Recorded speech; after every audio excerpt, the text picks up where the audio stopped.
বন্ধুগণ, এখন আমি আপনাদেরকে দেখাবো আমাদের চ্যাটে ইনস্টল করা অ্যাপস অনেক সময় দেখা যায় ভাইরাস আক্রমণ করে। তো আমরা এই ভাইরাসের আক্রমণগুলো কিন্তু রিফ্রেশ করে নিতে পারবো। কীভাবে সেটি এখন আমি আপনাদেরকে দেখিয়ে দেবো। তো আমাদের দেখা যায় আমরা কোনো একটি প্রয়োজনীয় অ্যাপসের মধ্যে ঢুকতে গেলে কিন্তু দেখা যায় যে তারা কিন্তু শুধু করতে থাকে, অর্থাৎ তারা ভাইরাস আক্রমণ করে আমাদের নির্ভরশীল ভাইরাসে। তো আমরা কীভাবে এই ভাইরাসগুলো থেকে ভাইরাস স্ক্যান করব।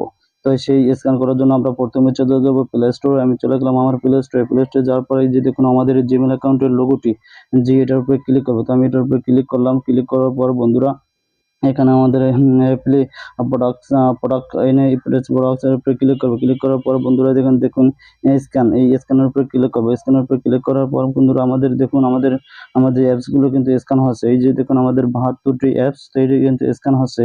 No harmful apps found. তো দেখুন বন্ধুরা আমাদের এই অ্যাপসগুলো কিন্তু স্ক্যান কমপ্লিট হয়ে গেছে। এই যে অপশনগুলো, এই যে দেখুন ভাইরাস স্ক্যান হচ্ছে। তো আমাদের এভাবে কিন্তু আমরা রিফ্রেশ করে নিতে পারবো আমাদের অ্যাপসগুলো। তো ভিডিওটি ভালো লাগলে লাইক, শেয়ার এন্ড কমেন্ট করবেন।